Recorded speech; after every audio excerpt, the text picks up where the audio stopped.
सतनाम श्री वाहे गुरु साहिब जियो।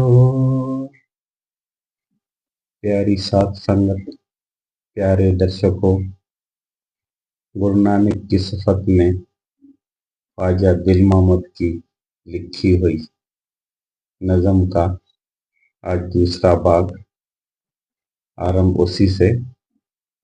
पंजाब के जागे बाग मिला जब नानक सा आगा गुरु, एक माथे टीका वादत का नीचे मस्ताना चोला है, फिर जुल्फों ने एक मस्ती का बाजार खतन में खोला है, जो बात कई सौ कंद भरी हर कौल में अमृत गोला है, क्या रूप अनूप मजीन है मुंह कैसा बोला बाला है, इस प्यारे मुंह से दाता के गुण गाते नानक शाह गुरु, सब शीस निवा अरदास करो हरदम बोलो वाह गुरु, सब शीस निवा अरदास करो और हरदम बोलो वाह गुरु वाह गुरु।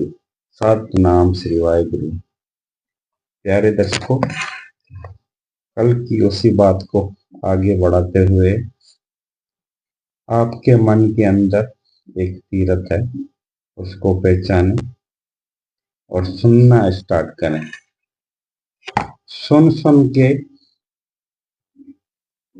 परमात्मा की याद में जुड़ गए और एक नाम से जुड़ गए, और जिनको एक नाम, चाहे वो कोई भी हो, मन में अंदर बैठ गया, भाव बन गया कि मेरे को ये मान जपना है, उसके उस औषधि को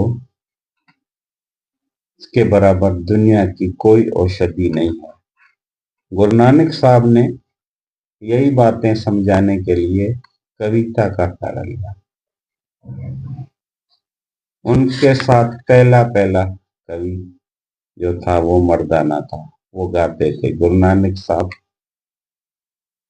कविता के माध्यम से या वार्तालाप से लोगों को कीर्तन करते, मतलब कीर्तन करते थे। पहला कीर्तनी जो है वो मर्दाना है गुरु नानक के साथ, उसी के राही और वार्तालाप करके लोगों को परमात्मा के एक नाम से जोड़ के रखा है। आज तक भी उन्होंने जोड़ा हुआ है।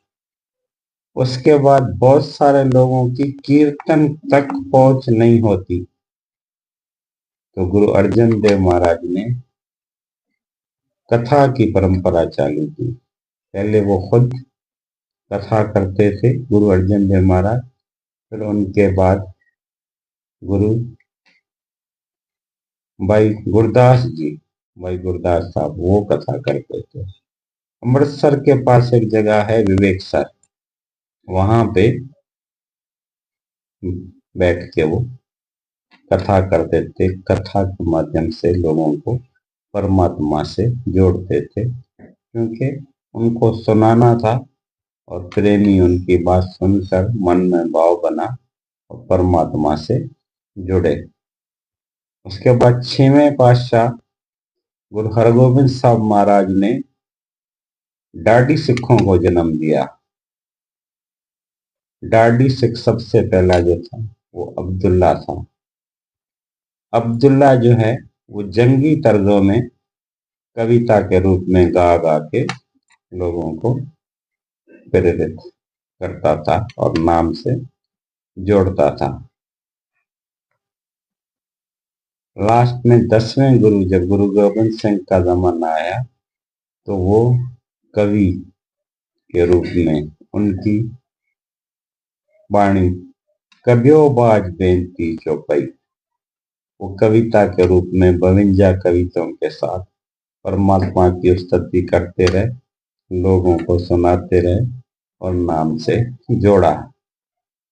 रविंद्रनाथ टैगोर जी हुए हैं, वो कहते हैं मैं उस आदमी को आदमी नहीं मानता, उसके दिल को नहीं मानता, जो जिसको संगीत से प्यार ना हो, क्योंकि वो खुद बहुत बड़े अच्छे कवि थे। कहते जिस इंसान को कविता से प्यार नहीं है, संगीता से प्यार संगीत से प्यार नहीं है, फूलों से प्यार नहीं है, वो इंसान पत्थर के माने थे।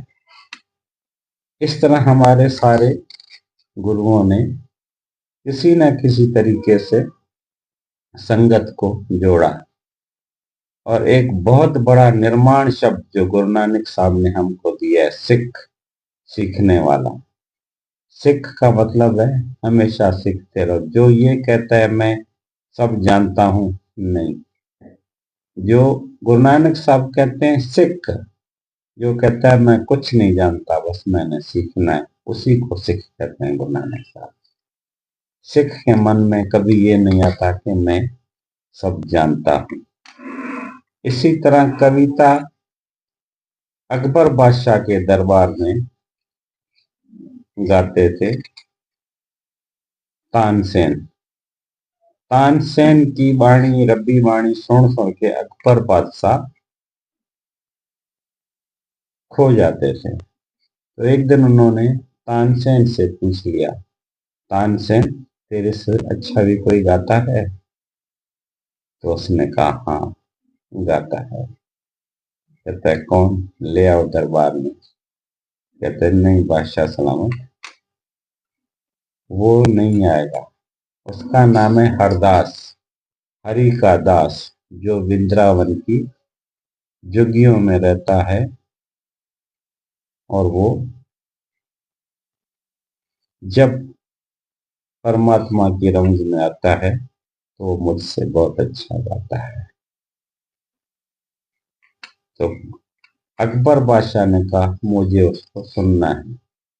तो तानसेन ने कहा नहीं, वो 2 या 3 दिन बाद जब उनका मन करता है, अंदर से उनके कोई आवाज निकलती है तो ही वो गाता है। तो अकबर बादशाह वृंदावन में जाके जो गरीबों की झुग्गियां थी, वेश बदल के झुग्गी में रहे। 1 दिन गुजर गया, 2 दिन, 3 दिन।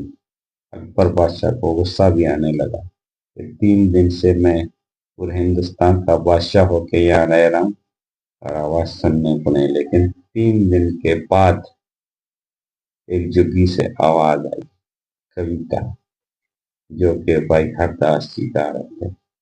उनको जब सुना तो पहली बार अकबर बादशाह को रूहानी सुकून मिला। इतना अच्छा परमात्मा की याद में गाने वाला भी कोई है। तो तानसेन को कहने लगा कि तानसेन आप तो इतना अच्छा नहीं गाते हो, ये तो आपसे बहुत अच्छा गाता है। तो तानसेन ने कहा मालक, हम तो आपको खुश करने के लिए गाते हैं और जो हमने सीखा है वो गाते हैं। लेकिन भाई हरदास जी जो है ना, वो एक चश्मा है, जो पहाड़ों से जो चश्मा फूटता है ना पानी का, वो खुद ब खुद फूटता है। हम तो कुआं है, हमारे अंदर से तो बाल्टी से निकालना पड़ता है पानी। लेकिन वो रब की याद में उसके अंदर से चश्मे फूटते हैं।